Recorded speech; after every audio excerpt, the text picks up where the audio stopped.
¿Ya estás listo o lista para abrir tu consultorio de psicología, pero todavía no sabes cuáles son los trámites que necesitas?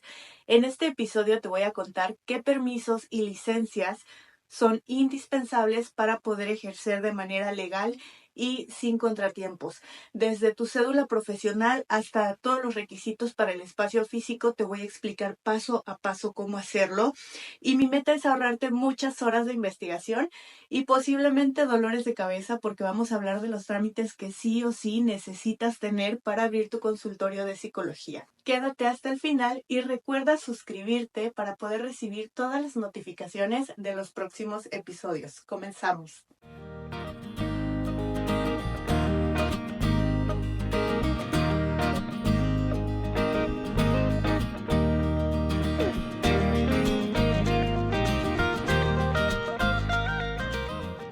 Hola, hola, ¿cómo están? Bienvenidas y bienvenidos a un episodio más de Emprende tu consultorio, el podcast donde acompaño a psicólogas y a psicólogos a emprender el consultorio que tanto sueñan. Yo soy Claudia Solana, soy psicóloga, soy tanatóloga, soy emprendedora y también soy mamá. Pues vámonos adentrando al tema y el primer requisito es la cédula profesional. Si bien esto pudiera parecer más que obvio y no tendríamos tal vez que estarlo preguntando, hoy en día, todavía muchos profesionales no saben si este requisito es obligatorio e indispensable, y la respuesta es que sí lo es. Lo es porque, bueno, primero el preámbulo. Me han contactado, generalmente me escriben a través de Instagram, Facebook o aquí me dejan algunos comentarios profesionales que tienen dudas sobre este tipo de requisitos, y uno de ellos es que muchos son recién egresados, son pasantes, están en proceso de titulación y por consecuencia todavía no tienen su cédula profesional. Y me han preguntado si esto les pudiera generar algún problema en que ellos abran un consultorio y empiecen a ejercer como psicólogos.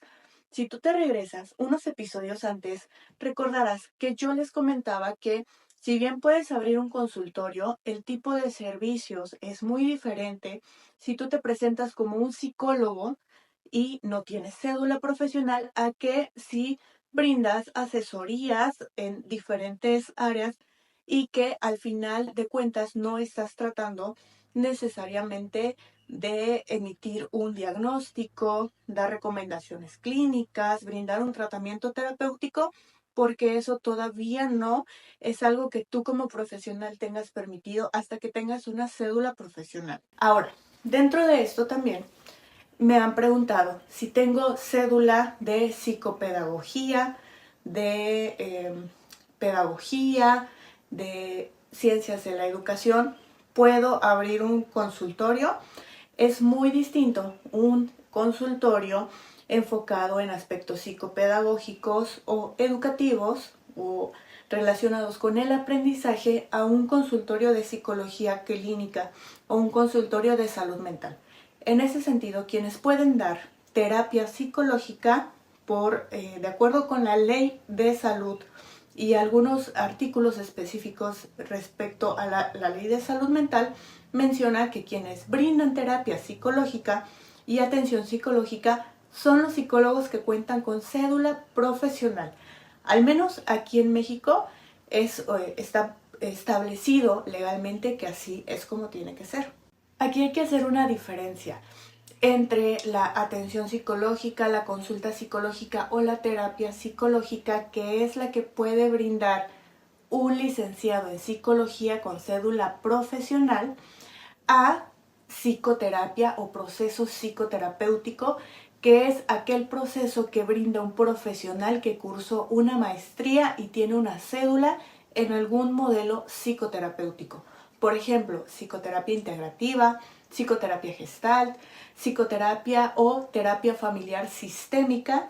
En ese caso, pues tiene una formación robusta especializada en algún modelo terapéutico en particular, a diferencia que un psicólogo que estudió la licenciatura en psicología y puede brindar orientación en aspectos cognitivos, conductuales y emocionales. Sin embargo, no necesariamente esto implica un proceso psicoterapéutico. Entonces aquí es como este error de terminología que de pronto consideramos en que si el psicólogo brinda terapia psicológica, pero un psicoterapeuta es el que tiene formación en un modelo específico en terapia. Claro que el psicólogo debe también tener formación. Lo ideal es que tenga una formación de base cognitivo-conductual, pero eso va a depender mucho de la licenciatura donde haya estudiado y por tanto puede tener otros enfoques que van a guiar su práctica. Entonces yo te invitaría a que además de que esperes a tener tu cédula profesional para presentarte como psicólogo o presentar tu consultorio como un consultorio psicológico, también pues te asegures de revisar el plan de estudios de tu licenciatura. Es algo que pocos hacemos, pero que es indispensable. Tu licenciatura tiene todo un desglose de materias que tú cursaste y que te van indicando pues cuál es el perfil y cuáles son las funciones que tú puedes ejercer una vez que has egresado. Revisa también cuál es el perfil de egreso. Ahí te dicen muy claro a qué te puedes dedicar o en qué áreas puedes ejercer, desde trabajar en hospitales o clínicas de salud mental, en consultorios particulares, y ahí te está especificando que tú puedes tener tu consultorio propio y brindar servicios propios también, o en centros educativos, centros de apoyo psicopedagógico. Todo eso lo vas a encontrar en el perfil de egreso de la licenciatura que tú estudiaste. Y bueno, retomando el tema de la cédula profesional, ¿qué pasa si tú ya empezaste un proyecto, ya lo echaste a andar, pero todavía no tienes la cédula? Eres pasante, tienes su título, pero no has tramitado la cédula. Yo te decía, en primer lugar, pues no te presentes como un psicólogo o licenciado en psicología hasta que ya tengas tu cédula.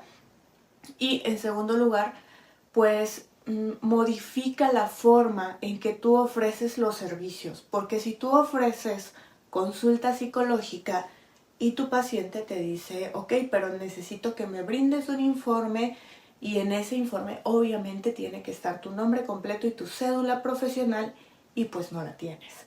Entonces también sé muy claro con tus pacientes, o muy clara, cuál es tu alcance, cuál es el grado de formación que tienes hasta la actualidad, y delimita muy bien el tipo de servicio que tú puedes brindar. No es lo mismo brindar orientación o asesoría a decir te voy a dar terapia psicológica. Entonces ahí cuida mucho esta presentación de los servicios que tú brindas y de cómo tú te presentas, también para no crear falsas expectativas en tus pacientes. Y vamos con otro trámite que a veces se nos olvida, pero que también es importante, sobre todo conforme vas creciendo y ya no solo estás atendiendo consultas, sino estás brindando asesorías, talleres, cursos u otro tipo de servicios en empresas o instituciones gubernamentales, y es tu registro ante Hacienda. Si tú ya tienes tu cédula profesional y ya estás empezando a ejercer porque ya tienes tu consultorio, sea presencial o sea virtual, es importante que declares esos ingresos que estás percibiendo, porque si tú trabajaras en una empresa, esta empresa ya sea que retenga estos impuestos, o a lo mejor tú al final del año tengas que hacer pues esta declaración de todo lo que has percibido durante ese periodo. Sin embargo, al estar trabajando de forma independiente, es tu responsabilidad estar en orden con todos estos lineamientos que es importante cumplir. Entonces, ¿qué tienes que hacer ahí? Actualizar tu régimen fiscal. Entonces aquí tú tendrías que actualizar tu RFC. Lo primero es que tengas un RFC, que es el que todo ciudadano debemos tramitar cuando cumplimos la mayoría de edad, pero cuando tú ya obtienes tu cédula profesional, si no estás trabajando en una empresa o no estás percibiendo ingresos por parte de alguna organización y vas a estar trabajando de manera independiente y vas a atender pacientes en tu consultorio o vas a colaborar con instituciones u organizaciones o empresas, entonces es importante que actualices tu régimen fiscal a servicios profesionales. Esto te va a dar una gran ventaja, y la mayoría de personas le tiene miedo a los impuestos, pero yo te puedo decir que es algo que te va a permitir crecer. un consultorio o un psicólogo o psicóloga que ofrece facturas o comprobantes fiscales a sus pacientes, pues va a tener una ventaja competitiva contra otros profesionales, otros consultorios que no ofrecen factura. Muchas personas, consideremos que muchas personas tienen diferentes regímenes fiscales y de alguna manera les es útil poder comprobar todos los gastos en cuanto a su salud, desde consultas médicas hasta consultas psicológicas también. Entonces, si tú puedes ofrecer también esta facturación a tus pacientes, pues es un punto a tu favor. Y otra cosa, si tú vas a empezar a ampliar tus servicios y, por ejemplo, yo te he contado antes que colaboro con empresas dando cursos de capacitación en desarrollo personal con temas como liderazgo, trabajo en equipo, satisfacción laboral, incluso temas de salud mental y también de relaciones familiares para colaboradores de diferentes empresas. Entonces, algo que es muy conveniente es que tú como profesional cuentes con este régimen porque entonces va a ser más fácil que una empresa pueda contratar tus servicios porque ellos van a tener cómo comprobar ese egreso o esa inversión que hicieron, a diferencia que si te piden un curso que vayas a atender, por ejemplo, no sé si tú recuerdas, pero también en otro episodio te hablaba de que en algunas empresas incluso he asistido, me habilitan un espacio, una oficina para consultorio y ahí yo puedo atender a colaboradores de la empresa que requieren atención psicológica. Y entonces la empresa necesita comprobar que me pagó y yo tengo que comprobar que percibí esos ingresos. Y por tanto, el estar dada de alta me permite expedir este comprobante fiscal que a la empresa le va a ser útil. Sería muy diferente si una empresa me busca y yo no ofrezco factura. Muy posiblemente van a buscar a otro profesional que sí pueda facturar ese tipo de servicios. Entonces, si tú estás pensando ya pues establecerte, tener un consultorio de manera formal y sobre todo ir en línea con estos requerimientos legales, es importante estar dada de alta, declarar tus impuestos y también expedir facturas a los clientes que te lo soliciten. Y esto te va a dar una gran ventaja competitiva, pues cada quien tenemos que ir asegurándonos de ser esa mejor opción. Y esto va, como yo te decía, desde tener un catálogo de servicios, tener muy claros las modalidades de servicios que tú ofreces y si le agregamos esto, que es contar con un registro, un régimen fiscal que te permite expedir comprobantes a tus clientes, pues será muchísimo mejor y vas con mucha más ventaja. El tercer punto es el aviso de funcionamiento responsable sanitario ante COFEPRIS. Este trámite lo puedes hacer directamente en línea o acudir personalmente a oficinas del ayuntamiento o de la Secretaría de Salud de tu estado, de tu localidad. Es un requisito que todos los consultorios y servicios médicos deben tener y es muy probable que si tú estás funcionando como una clínica psicológica y no tienes ningún otro registro, no estás constituido legalmente, pues muy probablemente puedas tener algún problema porque pues no has como, pues sí, justamente avisado, reportado a las autoridades competentes, tanto del ayuntamiento como de salud, que estás realizando este ejercicio profesional. Entonces es importante que asistas. Te van a pedir pues datos básicos como tus datos generales, también tu cédula profesional, RFC, tu CURP y si no solo eres tú o tú estás dirigiendo un consultorio, pero hay más terapeutas, debes de tener también quién está a cargo de ese consultorio, que sería este responsable sanitario. Te voy a poner un ejemplo. Seguro tú has ido a un consultorio de un médico general, hasta voy a echarme aquí un comercial. Has ido a un consultorio de farmacias similares y seguro tú has visto que tienen ahí un letrerito que dice responsable sanitario y tiene el nombre del médico, su cédula profesional y la fecha. en el que este aviso se ha expedido o esta autorización. Entonces, algo así es lo que tú debes tener, porque si vas a estar ejerciendo y brindando servicios, en este caso de salud mental, pues debes tener esta autorización o registro. ¿Y qué es lo que pasa si tú no cuentas con este registro y de pronto te cae Cofepris y empieza pues a buscar dónde están tus registros, quién eres tú, por qué estás teniendo un consultorio aquí? Pues muy probable te clausuren hasta que cumplas los reglamentos que Cofepris solicita para ese tipo de consultorios o ese tipo de servicios. Entonces, es mejor no arriesgarse, tener toda la documentación en orden. Y por último, quiero agregar un documento que siempre tiene que estar a la vista de tus pacientes, de preferencia en la sala de estar, en un área común donde pueda ser visible, o también firmarlo, que es el aviso de privacidad. Este aviso de privacidad es ese documento en el que tú le explicas a tus pacientes qué es lo que vas a hacer con toda la información que es confidencial y que tú estás recopilando. Incluso si tú tienes cámaras en tu consultorio, también es importante que haya un aviso ahí de que el consultorio está siendo monitoreado por cámaras de video, e incluso si hay audio también que están siendo grabados, los audios tanto por seguridad del paciente como por seguridad y registros internos de tu consultorio.